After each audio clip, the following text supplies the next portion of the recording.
Hello everyone and welcome to the second episode of Messed Up Movie Mondays, the bi-monthly show where I talk about some messed up movies I watched. Today we have three interesting entries, that being the 2012 movie Found, the 2014 Australian horror film Daddy's Little Girl, and the 2007 found footage film The Poughkeepsie Tapes. Now I am going to give a spoiler warning because I may talk about some certain details of the plot or certain kills that you may not want to be spoiled on, but I will try to keep my thoughts as cohesive as I can and give it an overall review and rate how disturbing it is on a scale from 1 to 5. As always, I want to link below Spooky Rice and Big Will, who are two big inspirations for me in the horror/disturbing movie genre on YouTube. And I will be linking my OG channel, that being Bat Merch Reviews. If you enjoy some more light-hearted content where I talk about YouTubers, and their merchandise, please give a follow down below. I'll be having a video coming out on that channel discussing this channel. So yeah, let's get into it. For the first film I want to talk about today, I want to discuss the 2012 horror film Found, brought to us by director and writer Scott Scheimer. Hopefully I'm saying his name correctly, starring Gavin Brown as Marty and Ethan Philbeck as Steve. Now this is an interesting category for me because going into it, I already knew the plot of it. That's because I believe it was Big Will had already made a video discussing this film. But I still wanted to give it its best shot in my mind because it's been a while since I watched that video, and even though I had the faintest memory of it, I still wanted to fully absorb the plot as best as I can. I'll be discussing how disturbing it is in a minute, but I will say I was fairly disappointed by this film, if I'm not gonna lie. The poster that I'm showing on screen is very nice. I like this poster. It's very solid, very much conveys some horrific things that are about to occur, but the overall film just seems incredibly sloppy and mishandled. Whether that be from a story perspective, where it wants to constantly jump around and feed in lumps of exposition where they really don't need to be, instead of just telling the story fully, or from a pacing perspective, where there'll be these massive scenes of gore. Now, since I did give that spoiler warning at the beginning of the video, I do want to get into somewhat of the plot of this one. Our main character, Marty, is the younger brother of Steve, a troubled, I believe he's either 21 or, above the age of 18, teen who's obsessed with horror movies, and obsessed with killing and beheading people, and then keeping their heads in a bowling bag, and then doing fucked up shit to them. We then find out that Steve has been stealing this idea from a horror movie named Headless, which, fun fact, was also released as a full-fledged movie 3 years after this film came out. The plot of Headless being a merciless serial killer goes around and beheading women, and then fornicating with just the head. It then weirdly gets into discussions about race, and specifically how Steve and Marty's family is kind of racist as shit. Like, the dad straight up drops the N-word at some point, because Marty's bully just happens to be black. So it's a bit fucked. And specifically, Marty mentions that Steve only collects the heads of black women, though they do mention at one point he had a white guy in there, so that's fucking weird. And once again, the film just wants to bounce around with these ideas. Like, the first scene, it shows us the head. Marty just tells us, hey, my brother's a serial killer. And then when the sort of shit hits the fan moment of the film is Steve decides to bound and tie up his brother, murder his mother and father, and leave their corpses around his younger brother for the cops to find. So yeah, this movie is all over the fucking place. It was a bore to watch through and stuff. And this, I guess you could say it is disturbing, but it's less of disturbing in, they really went there, and more of just like, well, that just fucking happened. Like, I wasn't like, oh my god, that's so disgusting. I was like, what the fuck, half the time. Because the effects are just so bad. I want to say it's so bad they're good, but not really. It was just a pain to watch this movie. I'd have to say the most disturbing scene is, like I said, that end portion where he decides to murder his family. And you see him finally put on the gas mask, which he likes to kill people with. And there's just no joke, a frame, and this is kind of getting TMI, where you just see the dude's just erect penis before he goes and murders and presumably skull fucks his parents. Overall, this movie is just bad. I guess on disturbing, I would give it like a 2 or 3 out of 5, just because, hey, it did show us that, but it really didn't do anything for it. It was just kind of chucked in your face. At least for films like Cannibal Ferox, there's some sensical reason for it to be just wild and spontaneous, is because that's what shit happens. But this one, it just felt like, oh, we're so edgy. Let me show you how edgy.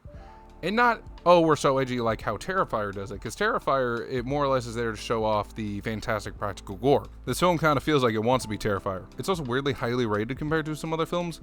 It's like a 5.8 out of 10, which isn't a lot, but I've seen much better films that are rated like 4 or 5s. But for overall quality, I want to give this like a half or 1 star out of 5. But for disturbing, I'll give it a 2 or 3 out of 5. Anyway, let's move on to the next one. The next messed up movie I want to talk about is Daddy's Girl, released in 2014. and brought to us by director and writer Chris Sun. Now, first off, to get this out of the gate, this is an Australian film, so it's very much thick Australian accents and that sort of thing. I didn't know that when I initially went into it, so bit of a surprise, but I was also on a weird Australian vibe that day because I also watched Cruel Summer, which I believe is also Australian. And also people said it was really disturbing, but it wasn't, so I didn't include it in this, but I did also watch Cruel Summer, so if anyone wants a review on that, it was okay. Go watch it for yourself. It's on Tubi.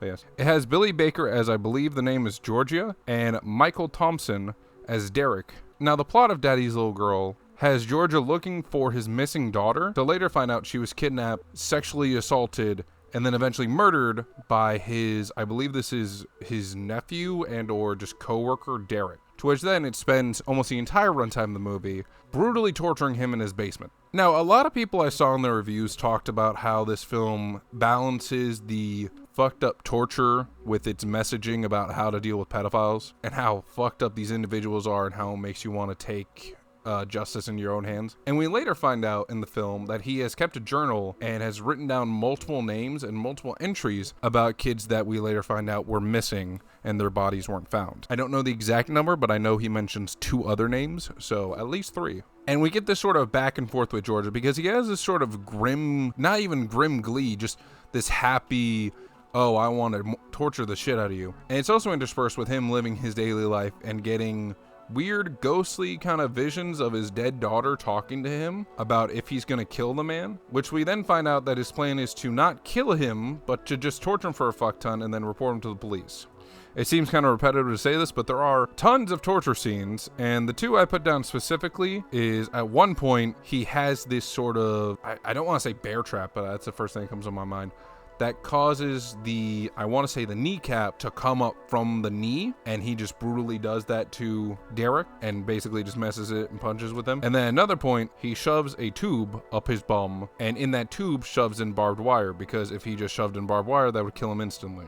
To which then he removes the tube, and it's just up there, and he teases him sometimes by like tugging on it. And then near the end of the film, he just rips it out like a fucking Beyblade because he's just aggravated. He's like, yeah. This is a weird subgenre of horror, not even specifically revenge films, but specifically fathers capturing the person that tortured their kid and just mutilating them for like 7 days. It's specifically 7 days. There's another film, I want to say it's just called 7 Days, where it's this, but I think it's like Dutch or German, which I may end up watching that one and talking about it in the next Messed Up Monday. But looking at the film, just like, it's good for the most part. The acting is fine for what it's going for, and the practical effects, I will say, are pretty good. But I feel like at some point the pacing's kind of fucked up, and I will say at some point the torture scenes get a bit repetitive, where it's just mostly him strapped to a table the entire time and just doing different kind of fucked up shit to him on the table, but he's still like on the table. He can't even try to escape, so there's not that part of the film.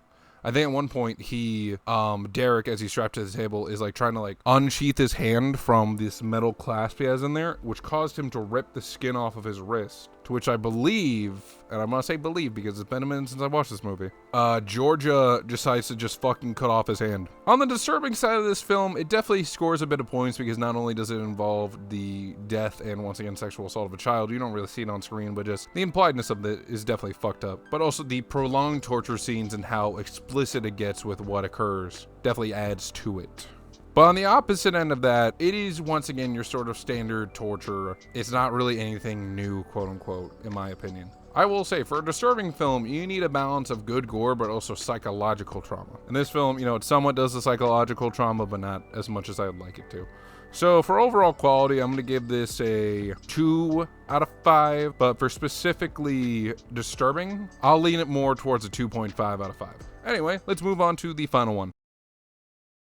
For the final film of Messed Up Movie Monday, I want to talk about 2007's Poughkeepsie tapes. Now, this was brought to us by writer and director John Eric Doodle, who not only brought us Quarantine, the American remake of Wreck, but also one of my favorite found footage films of all time, that being As Above, So Below. The Poughkeepsie tapes is a sort of documentary about this fictional killer who resides in Poughkeepsie, New York, which I thought was a fake place until I googled it while I was at work, and oh shit, it is a real city in New York. The first half of the film gives us a grand view into the total casualties that the Poughkeepsie killer has brought, but also the biggest difference between the Poughkeepsie killer and other killers. The 2,000 plus tapes he had, which 200 of them are to other victims, and the rest of them being to one Cheryl Dempsey that he had kidnapped, brutally tortured, and brainwashed for years on end. We end up getting an interview with said Cheryl Dempsey, who had fallen in love with her tormentor, to which we later find out that she had offed herself. And the film ending with the lead detective or lead medical examiner saying that the killer may still be out there. That when this film released into theaters, they will be monitoring who buys the tickets, who sees it multiple times, and all that sort, because the killer has